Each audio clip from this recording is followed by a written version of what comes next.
प्यारे बच्चों नमस्कार, मैं मनीष शर्मा मैथ के इस लेक्चर में आप सभी का स्वागत करता हूं। तो बच्चों आज के इस लेक्चर में हम आगे स्टडी करेंगे आपके थर्ड चैप्टर ट्रिग्नोमेट्री के ही कुछ क्वेश्चन जो मेरे बोर्ड पे लिखे हुए हैं। आपको सिद्ध करना है फर्स्ट क्वेश्चन में कि tan π/4 + x upon tan π/4 - x के इक्वल, इसे प्रूव करना है। और cos π + x cos -x divide by sin π - x cos π/2 + x equal आपको प्रूव करना है cot स्क्वायर x, और सेम कुछ यही प्रोसेस इनके लिए। तो जो मैं आपको रेगुलरली एक बात रिपीट करता आ रहा हूँ कि यदि आपके फॉर्मूले याद है, तो आप इन क्वेश्चन को बहुत अच्छे तरीके से सॉल्व कर सकते हो। तो चलो देखो उसी प्रोसेस को लेकर अब आज हम आगे बढ़ते हैं और आंसर ऑफ क्वेश्चन नंबर 1 पे आते हैं। आपको दिया गया है tan π/4 + x divide by tan π/4 - x। तो सबसे पहले बच्चों आप ये देखिए कि आपने इससे रिलेटेड कोई फॉर्मूला पढ़ा है क्या? दिमाग में इस चीज को बिठाइए भाई, क्या आपने इससे रिलेटेड किसी टाइप का कोई फॉर्मूला है? तो देखते ही दिमाग में एक ही बात आएगी कि ये तो tan πa + b और tan a - b का फॉर्मूला है। बच्चों जैसा कि हम जानते हैं तो इन फॉर्मूलों को अप्लाई कर दीजिए। तो क्या आता है, ऊपर क्या आएगा tan a + b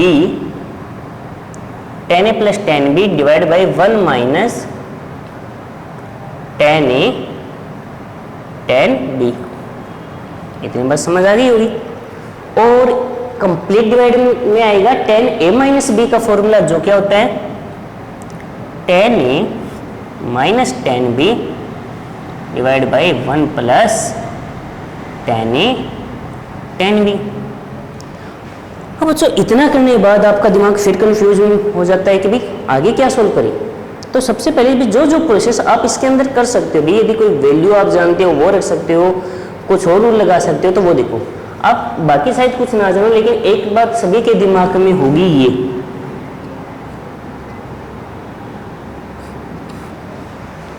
सब जानते हो कि tan π/4 की वैल्यू कितनी होती है 1। तो बच्चों इसे क्या लिखा जा सकता है 1 plus tan x upon 1 minus tan x। इसके कंप्लीट डिवाइड में क्या आएगा 1 minus tan x upon 1 plus से tan x। अब आप सभी जानते हो, छोटी क्लासों से पढ़ते हुए आ रहे हो कि यदि कोई भिन्न यानी कोई फ्रैक्शन डिवाइड में हो तो उसको रेसिप्रोकल कर दो, मल्टीप्लाई में आ जाएगी, यानी उलट दो मल्टीप्लाई में आ जाएगी। तो इसको क्या लिखा जाएगा 1 plus tan x upon 1 minus tan x into 1 plus tan x upon 1 minus tan x, दोनों सेम है। तो आप इनको क्या लिख सकते हो 1 plus tan x divide by 1 minus tan x का होल स्क्वायर। यही बच्चों आपको प्रूव करना है। तो देखिए कितना इजीली प्रूव हुआ, टाइम लगा क्या? तो देखो मैं शुरू से बार बार एक बात बोल रहा हूँ कि फॉर्मूलों के ऊपर पकड़ होनी जरूरी है।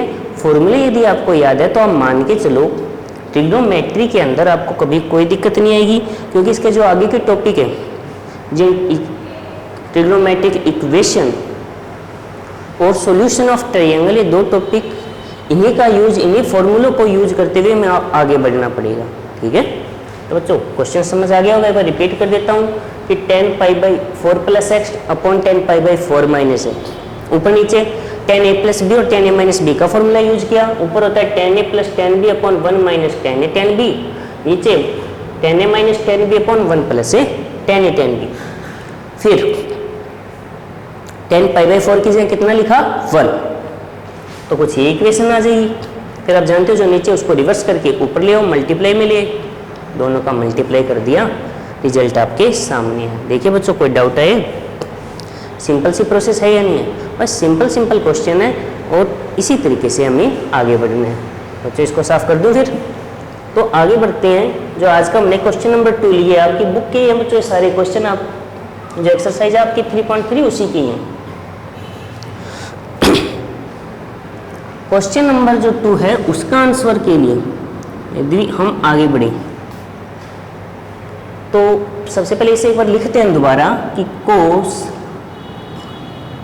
π + x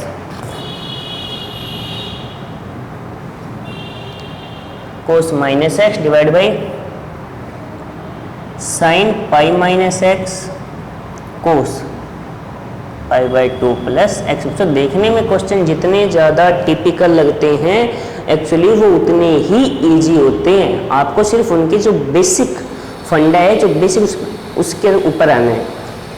तो सबसे पहले आप एक एक फंक्शन को चेंज करो। कोस पाई प्लस एक्स, पाई, ये देखो तो पाई वाली जब मैंने आपको कहा था पाई 2 पाई 3 पाई 4 पाई के अकॉर्डिंग जब भी प्रोसेस होती है तो चेंज नहीं होता, यानी कोस है तो कोस रहेगा, साइन है तो साइन रहेगा। तो कोस पाई प्लस एक्स रहेगा तो कोस एक्स ही, लेकिन साइन देखना है पॉजिटिव होगा या नेगेटिव। तो बच्चों आप सब जानते हो कि पाई प्लस थीटा कौन से क्वाड्रेंट में आया, थर्ड क्वाड्रेंट, यानी आपके तीसरे चतुर्थांश में आ गया। और वहां पर जो आपका कोस होता है बच्चों वो होता है नेगेटिव। थर्ड क्वाड्रेंट में कोस क्या होता है, नेगेटिव होता है। तो इस वजह से इसके आगे कौन सा साइन लग जाएगा, नेगेटिव साइन। फिर बात आई आगे कोस माइनस एक्स की। तो बच्चों मैंने आपको बताया था एंगल की दो तरीके की डायरेक्शन लेते हैं हम, एक एंटी क्लॉकवाइज और एक क्लॉकवाइज। तो जब आप एंटी क्लॉकवाइज में मेजरमेंट करते हो उस वक्त तो आप लेते हो थीटा को पॉजिटिव, और जब क्लॉकवाइज डायरेक्शन में आते हो तब हम थीटा को क्या लेते हैं, नेगेटिव। और माइनस एक्स नेगेटिव डायरेक्शन चल रही है आपके, यानी क्लॉकवाइज डायरेक्शन में आ रहे हो तो आप कौन से क्वाड्रेंट में आओगे, फोर्थ क्वाड्रेंट में, यानी चौथे चतुर्थांश में आओगे। और चौथे चतुर्थांश के अंदर आपका कोस क्या होता है, पॉजिटिव, यानी थीटा के नेगेटिव होने का कोस के ऊपर कोई इफेक्ट नहीं रहता। तो इसे क्या लिखा जाएगा, कोस एक्स ही लिखा जाएगा। साइन पाई माइनस एक्स, पाई के अकॉर्डिंग चेंज हो रहा है तो साइन एक्स का तो साइन एक्स ही आएगा। लेकिन साइन पाई प्लस यदि थर्ड में जा रहा है, पाई माइनस का आएगा, यानी पाई से आप माइनस कर रहे हो यानी आप पीछे आ रहे हो। तो जब आपका पाई यहां पर होता है, पीछे आने का मतलब कौन सा क्वाड्रेंट हो गया, सेकंड क्वाड्रेंट, यानी दूसरा चतुर्थांश हो गया। वहां पे साइन पॉजिटिव रहता है तो ऐसे कैसा, कोस π/2 प्लस एक्स, π/2 यहाँ होता है, प्लस एक्स करते ही यहाँ आ गया सेकंड क्वाड्रेंट में, तो कोस नेगेटिव आएगा। यानी एक बात तो कंफर्म होगी, नेगेटिव साइन आएगा।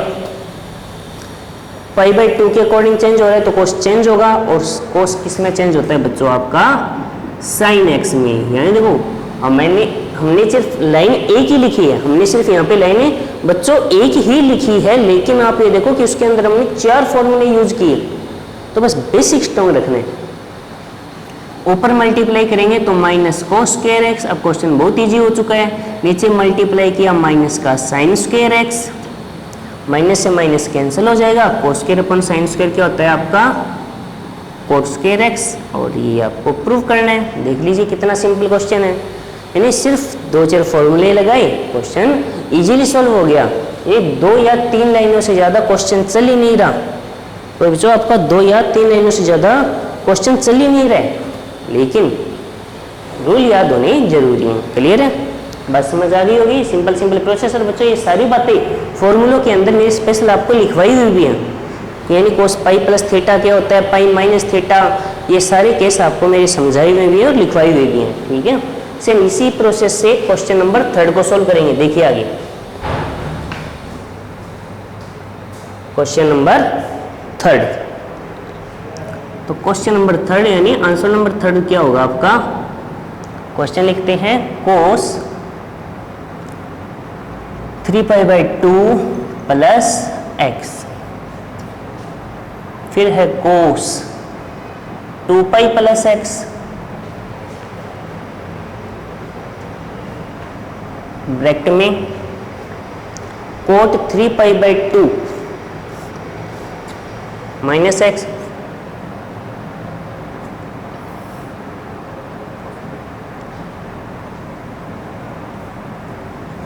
प्लस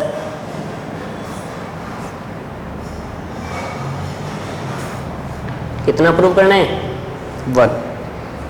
फॉर्मूले यूज करो। तो एक बार इसी को हम दोबारा समझते हैं। देखिए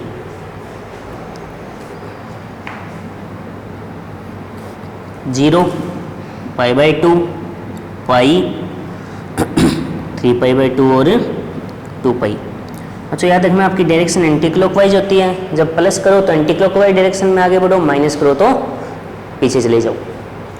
cos 3π/2 प्लस एक्स, 3π/2 ये रहा, प्लस एक्स किया, कौन सा चतुर्थांश? चौथा, यानी फोर्थ क्वाड्रेंट में आई, पॉजिटिव रहेगा। cos 3π/2 के अकॉर्डिंग चेंज होगा तो ये क्या हो जाएगा? sin x, क्योंकि आप सब जानते हो कि 3π/2 जो ये आपकी लाइन होती है इसके अकॉर्डिंग प्रोसेस चेंज हो जाती है, cos sin में, sin cos में, sin पे निशान कोई चेंज नहीं हुआ, ठीक है, क्योंकि cos 2π प्लस एक्स, 2π ये रहा, इसके अकॉर्डिंग cos x का cos x ही रहेगा, निशान देखना है प्लस या माइनस, यहाँ से इसमें ऐड किया, कौन सा क्वाड्रेंट आ गया? फर्स्ट क्वाड्रेंट, पहला चतुर्थांश, तो कोई चेंज नहीं होगा, ठीक है। फिर है cot 3π/2, तो सबसे पहले तो आप 3π/2 पे फोकस करो। इस लाइन के अकॉर्डिंग जब भी आप एंगल का निर्धारण करते हो, उसकी पोजीशन बताते हो, वो चेंज होता है, यानी कोट है तो वो क्या बन जाएगा? tan x। 3π/2 माइनस एक्स, 3π/2 ये रहा, माइनस किया, पीछे गया, थर्ड क्वाड्रेंट में आया, थर्ड क्वाड्रेंट यानी तीसरे चतुर्थांश में कोट बच्चों क्या होता है? पॉजिटिव या नेगेटिव? पॉजिटिव होता है, तो ये पॉजिटिव रहेगा। कोट 2π प्लस एक्स, तो 2π के अकॉर्डिंग चेंज हो रहा है, तो कोट का कोट ही रहेगा। 2π प्लस एक्स फर्स्ट क्वाड्रेंट में है, तो बच्चों कोई चेंज नहीं होगा, ठीक है, तो कुछ ऐसा ही रहेगा।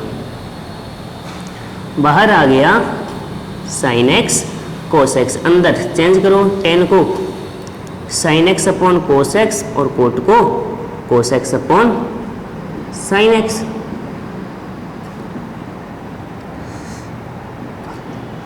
एलसीएम क्या आएगा?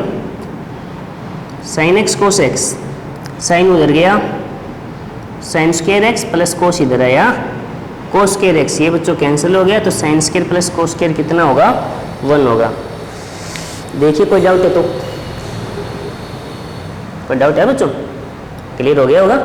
तो सिंपल सा क्वेश्चन है, सिर्फ चेंज किया, ये क्या होगा?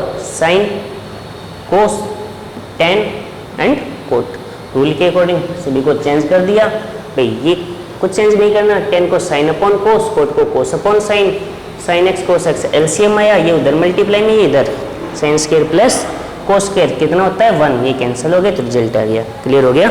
तो बताइए बच्चों, क्वेश्चन नंबर 3 है, वो समझ आया ही नहीं आया? कोई डाउट है किसी को? क्वेश्चन नंबर 3 क्लियर हो गया होगा? तो आगे बढ़ते हैं क्वेश्चन नंबर 4 की ओर। तो देखिए इसको,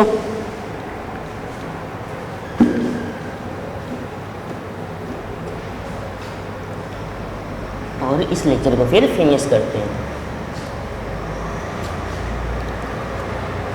क्वेश्चन नंबर 4 बच्चों हम दो तरीके से कर सकते हैं। आपको दिया है sine square 6x minus sine square 4x। तो बच्चों यदि आपको याद हो, एक फॉर्मूला मैंने प्रूव किया था, sine square a minus sine square b, जिसको लिखा जाता है sine a plus b dot sine a minus b। तो ये क्या बन जाएगा? Sine 6 plus 4 dot sine 6 minus 4। अब आप देख सकते हो 6 प्लस 4 कितना होता है? 10, और ये कितना होता है? 2। हो गया प्रूफ? एक तो ये प्रोसेस है नंबर 1। नंबर 2 प्रोसेस बच्चों मैं आपको हिंट दे रहा हूँ, आप ट्राई करके देखो। इस पे ए स्क्वायर माइनस यदि मैं बी स्क्वायर वाला फॉर्मूला लगाऊं तो ये बनेगा sign 6x minus sign 4x, ठीक है,